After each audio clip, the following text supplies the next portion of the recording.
Merci beaucoup.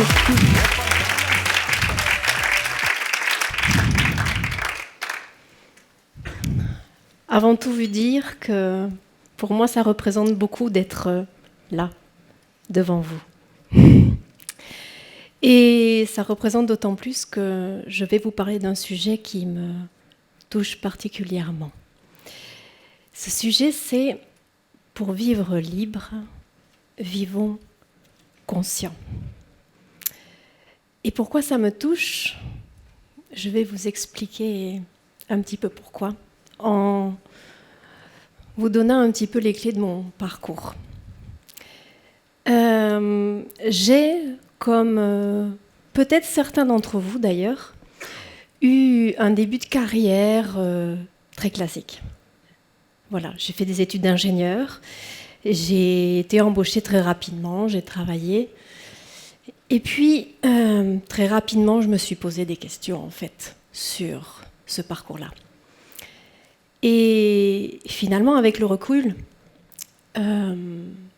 les changements divers et variés, ce que j'ai eu comme clé, que la vie m'a amené, eh bien, je me suis rendu compte que, à cette époque-là, je vivais comme ça, dans le noir. Est-ce que certains d'entre vous ont vécu cette sensation-là quand ils ont bouleversé leur vie, quand ils ont vu que finalement la voie qu'ils avaient prise n'était pas la bonne, qu'ils s'étaient trompés? Effectivement, on a l'impression d'être dans le noir parce que finalement on a fait des choix qui n'étaient pas les nôtres, qui ne correspondaient pas à nous.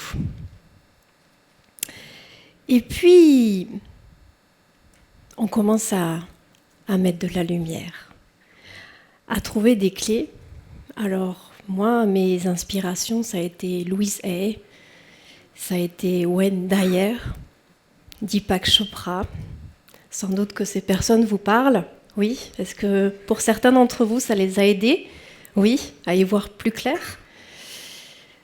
Et effectivement, quand on a été longtemps finalement conditionné et qu'on a été dans le noir, quand on commence à faire la lumière, ça fait mal aux yeux.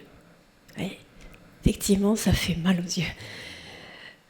Mais avec le temps et avec l'apprentissage, les lectures, tout ce qu'on entend, le travail que l'on fait sur soi-même finalement, on se rend compte que plus ça va et plus il y a des avantages finalement à devenir conscient des choses qui nous arrivent. Alors, j'aimerais vous poser une question. Voulez-vous vous sentir libre ? Oui. Un petit peu plus fort ? Oui. Alors en fait, se sentir libre, ça réside dans un choix, selon moi. Et ce choix-là, c'est celui-là. C'est vivre inconscient, c'est-à-dire ne pas vouloir s'introspecter, ne pas vouloir se poser des questions sur ce qui nous arrive, et l'accepter en tant que victime. Se dire, c'est les autres, finalement. Ou être conscient et chercher en soi qu'est-ce qui, finalement, a généré ce qui nous arrive. Donc voilà, un petit peu les deux côtés.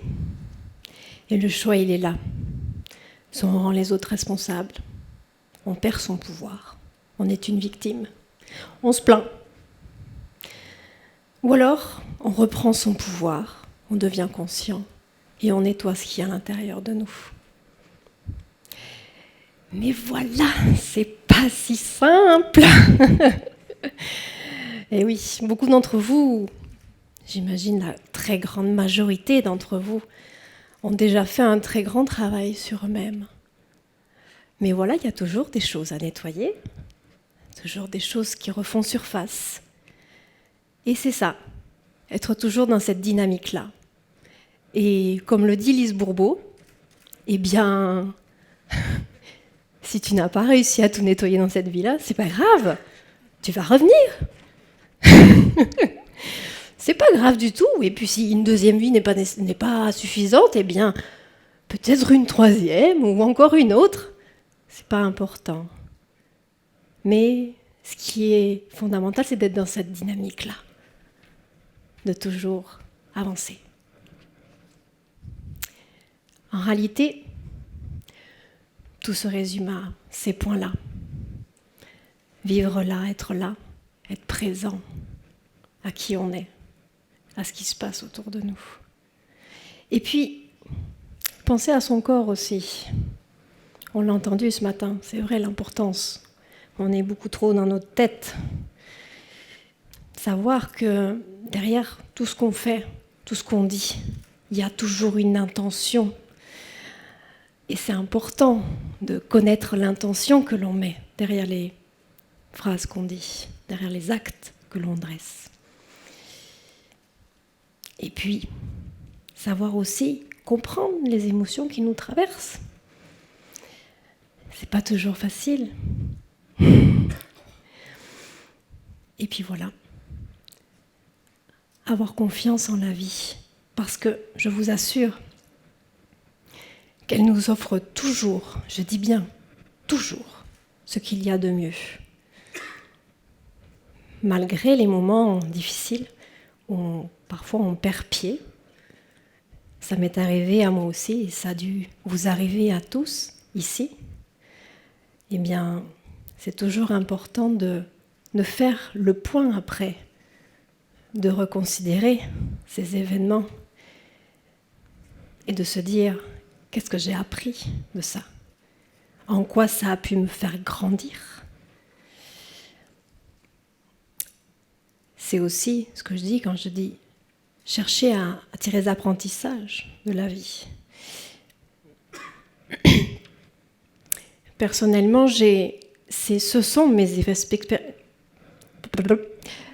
expériences difficiles qui m'ont fait justement avoir les meilleures prises de conscience, qui m'ont fait grandir le plus. Et très souvent, je dis merci. Merci pour les coups de pied aux fesses. Mais ouais, mais merci. Est-ce que vous pourriez vous lever et puis dire merci la vie? Allez-y. Merci la vie pour les coups de pied aux fesses. Merci, vous pouvez vous asseoir.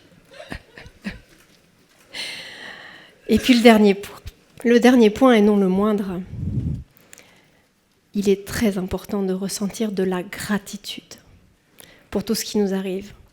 Nous l'avons dit là à l'instant, avoir de la gratitude pour les expériences négatives autant que pour les bonnes, parce qu'elles sont là pour quelque chose. Toutes nos expériences nous apportent quelque chose.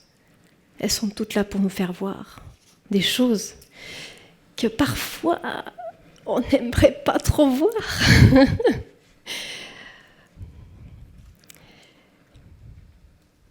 Et pour finir, je ne me suis pas tellement présentée à vous.